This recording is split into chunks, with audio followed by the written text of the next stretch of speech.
آج میں ایک ایسے لمحے کا ذکر کروں گا جو روح کو ہلا کر رکھ دے گا۔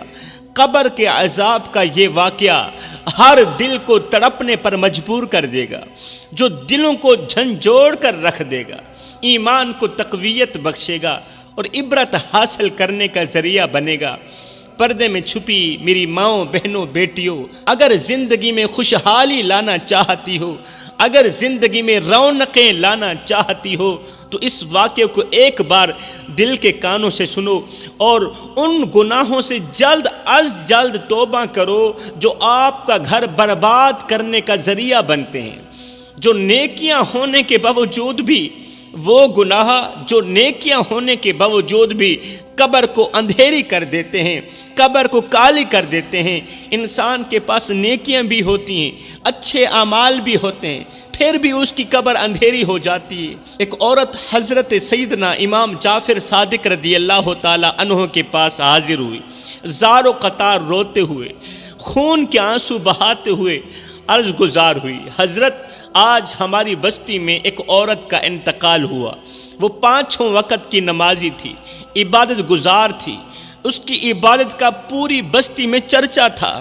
دوسری عورتیں دور دراز سے اس سے دعائیں کروانے کے لیے آتی تھی، لیکن جب اس اللہ والی عورت کا وقت آخر آیا، اس اللہ والی عورت کا جب وقت آخر آیا، زندگی کا سورج غروب ہوا تو وہ 3 دن تو مسلسل سکرات کی تکلیف سہتی رہی، آدھی روح اندر آدھی روح باہر، 3 دن مسلسل سکرات کی تکلیف سہتی رہی۔ اس کی حالت بہت خوفناک تھی، اس کا چہرہ بگڑ گیا، خوبصورتی بدصورتی میں بدل گئی۔ جب اسے غسل دیا گیا تو اس کا جسم سوج گیا، پھول گیا، اور جب اس کا جنازہ اٹھایا گیا تو اس کا جسم بہت وزنی ہو گیا تھا۔ جب لوگوں نے اسے قبر کے اندر سلانے کی تیاری کی تو ہر طرف خاموشی چھا گئی، جیسے کائنات نے بھی دل تھام لیا ہو۔ لوگ جنازہ اٹھا کر قبر کے قریب پہنچے تو زمین لرزتی ہوئی محسوس ہوئی، جیسے مٹی بھی اس منظر کو سہنے سے قاصر ہو۔ لوگوں نے جب قبر کے اندر جھانکا تو ہر زبان سے استغفر اللہ نکلا، کیونکہ قبر اندھیرے اور گھٹن سے بھری ہوئی تھی۔ قبر کے اندر سے آتی ہوئی گرم ہوا نے سب کے چہروں پر خوف کی لکیریں کھینچ دیں، جیسے کسی نے جہنم کی جھلک دکھا دی ہو۔ جب پہلی مٹھی قبر پر ڈالی گئی تو ہر آنکھ اشک بار ہو گئی، جیسے وہ مٹی نہیں بلکہ دل کے ٹکڑے دفن کیے جا رہے ہوں۔ قبر کے اندر سے اٹھتی ہوئی گرمی نے دلوں میں خوف بٹھا دیا، جیسے گناہوں کی سزا کا ابھی سے آغاز ہو چکا ہو۔ لوگ کانپتے ہاتھوں سے قبر کو بند کر رہے تھے، لیکن ہر دل اندر ہی اندر دہک رہا تھا۔ جب قبر مکمل طور پر بند ہوئی تو ایسا لگا جیسے دنیا کا سب سے بڑا دروازہ ہمیشہ کے لیے بند ہو گیا ہو۔ لوگ استغفار کرتے ہوئے وہاں سے لوٹ گئے، لیکن قبر کے مناظر نے ان کے دلوں پر گہرے زخم چھوڑ دیے، گہرے زخم چھوڑ دیے۔ حضرت ہم بہت پریشان ہیں، اے نواسۂ رسول ہم بہت پریشان ہیں کہ ایسا کیوں ہوا؟ آخر اس عورت کی نمازیں کہاں گئیں؟ اس کا تقوی پرہیزگاری کہاں چلی گئی؟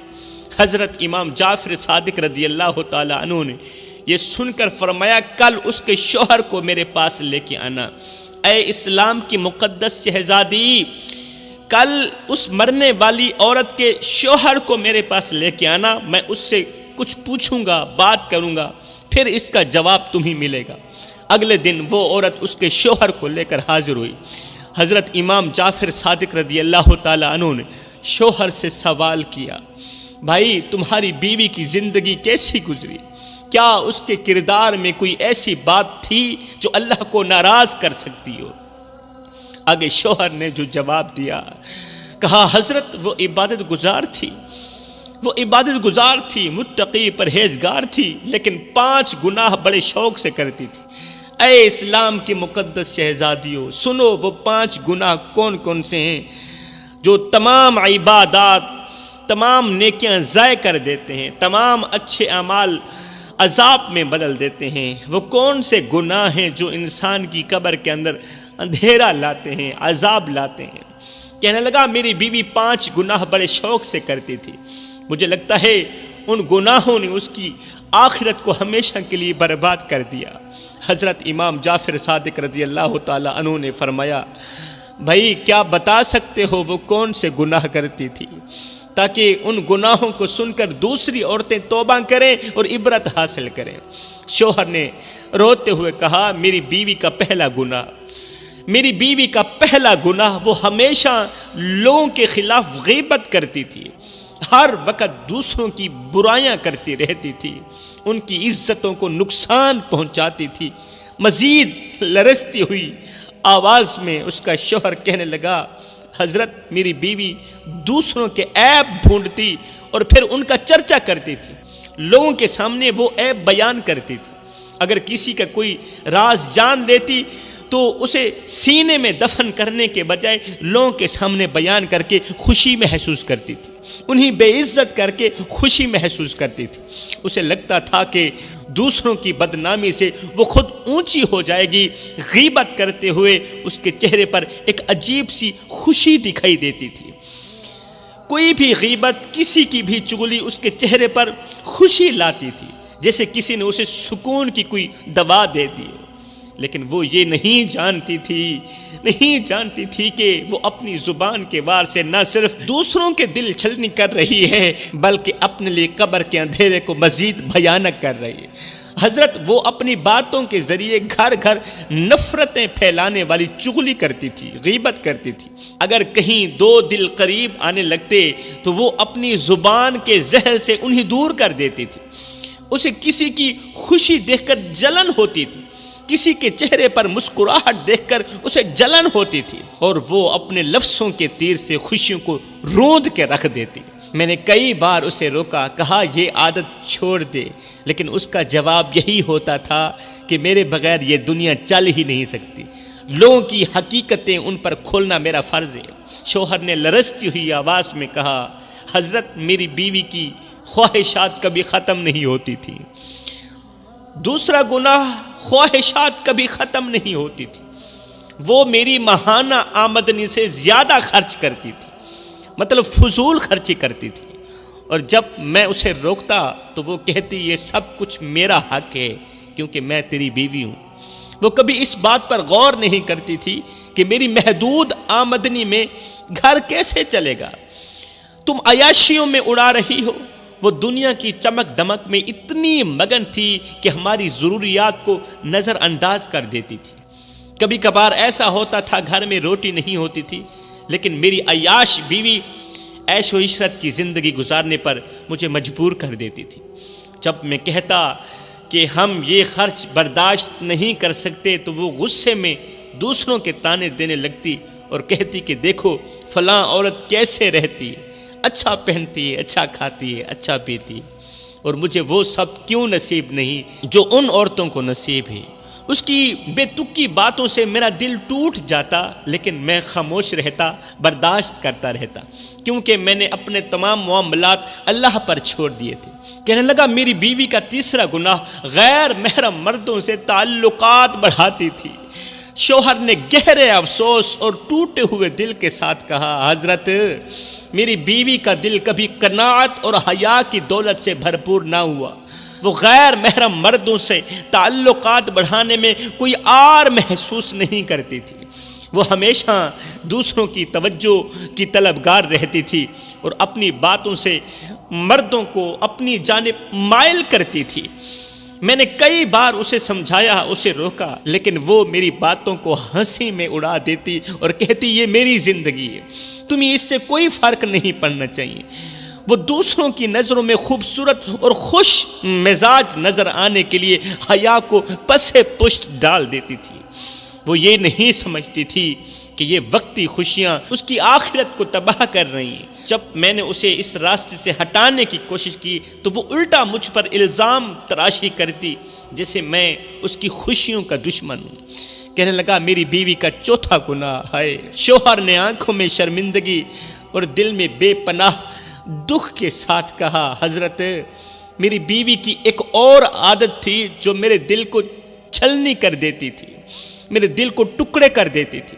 یہ عادت اتنی گندی اور خطرناک عادت تھی، یہ عادت میرے دل کو چھلنی کر دیتی تھی، یہ گناہ میرے دل کو توڑ دیتا تھا۔ وہ گناہ یہ تھا کہ وہ میرے ماں باپ کے ساتھ سخت رویہ اختیار کرتی، میرے ماں باپ کو دکھ دیتی اور بات بات پر بدتمیزی کرتی تھی۔ ماں باپ کے چہروں پر اداسی اور آنکھوں میں نمی دیکھ کر میرا دل تڑپ اٹھتا۔ وہ میرے والدین کے ہر حکم کو بوجھ سمجھتی، ہر خدمت کو اپنی توہین گردانتی تھی اور زبان سے ایسے کلمات نکالتی جو سننے والے کے دل پر تیر کی طرح لگتے۔ وہ میرے ماں باپ کی کمزوریوں پر طنز کرتی تھی، ان کی دعاؤں اور قربانیوں کو فراموش کر دیتی۔ اگر میرے والدین اسے کسی بات پر نصیحت کرتے تو وہ غصے میں آ کر مجھے دھمکاتی تھی، یا مجھے رکھو یا اپنے ماں باپ کو رکھو۔ حضرت میری ماں اکثر اس کی بد زبانی سن کر آنکھوں میں آنسو لیے خاموش ہو جاتی اور میرے والد اندر ہی اندر ٹوٹتے چلے جاتے۔ میں بیوی کی ان حرکتوں پر شرمندہ تھا، لیکن اسے سدھارنے میں ناکام رہا۔ اس کا پانچواں گناہ وہ نماز نہیں پڑھتی تھی، اللہ کے حضور جھکتی نہیں تھی۔ اللہ اکبر اللہ۔ کبھی کبھار سجدے نصیب ہو بھی جاتے تو وہ ان سجدوں پر فخر کرتی تھی۔ جب وہ دنیا سے رخصت ہوئی، 5 گناہ کرنے والی عورت جب دنیا سے رخصت ہوئی اور ہم نے اسے قبر میں اتارا تو قبر کی حالت دیکھ کر میرا دل کانپ اٹھا۔ قبر سے اٹھتی ہوئی گھٹن اور وحشت نے مجھے بتا دیا کہ وہ دنیا میں اپنے اعمال کی وجہ سے کس انجام کو پہنچ چکی ہے، اپنے بد اعمالیوں کی وجہ سے۔ حضرت میں سوچتا ہوں جن والدین کی خدمت میں جنت تھی، ان کے ساتھ بد سلوکی نے اس کی قبر کو جہنم کا گڑھا بنا دیا۔ یہ سن کر حضرت امام جعفر صادق رضی اللہ تعالی عنہ نے فرمایا والدین کے دلوں کو دکھ دینے والوں کے لیے دنیا اور آخرت میں کوئی سکون نہیں ہے۔ اللہ اکبر۔ دکھ دینے والوں کے لیے دنیا اور آخرت میں کوئی سکون نہیں ہے۔ ماں باپ کی دعا ہی انسان کے لیے سب سے بڑی رحمت ہے، اور جو ان کے ساتھ بد سلوکی کرتا ہے وہ اللہ کی رحمت سے دور ہو جاتا ہے۔ پھر حضرت امام جعفر صادق رضی اللہ تعالی عنہ نے لوگوں کو مخاطب کرتے ہوئے فرمایا یہ انجام ان عورتوں کا ہوتا ہے جو اپنی حیا اور عزت کو دنیاوی خواہشات پر قربان کر دیتے ہیں۔ یہ دنیا کی محبت اور غیر محرم تعلقات کا انجام ہے۔ غیر محرم مردوں کے ساتھ اس کے جو تعلقات تھے نا، یہ اس کا انجام ہے، اور یہ ان سب کے لیے عبرت ہے، یہ ان سب عورتوں کے لیے عبرت ہے جو اپنی آخرت کو بھول کر دنیاوی فریب میں مبتلا ہو جاتے ہیں۔ حضرت امام جعفر صادق رضی اللہ تعالی عنہ نے فرمایا یہ دنیاوی خواہشات کا انجام ہے۔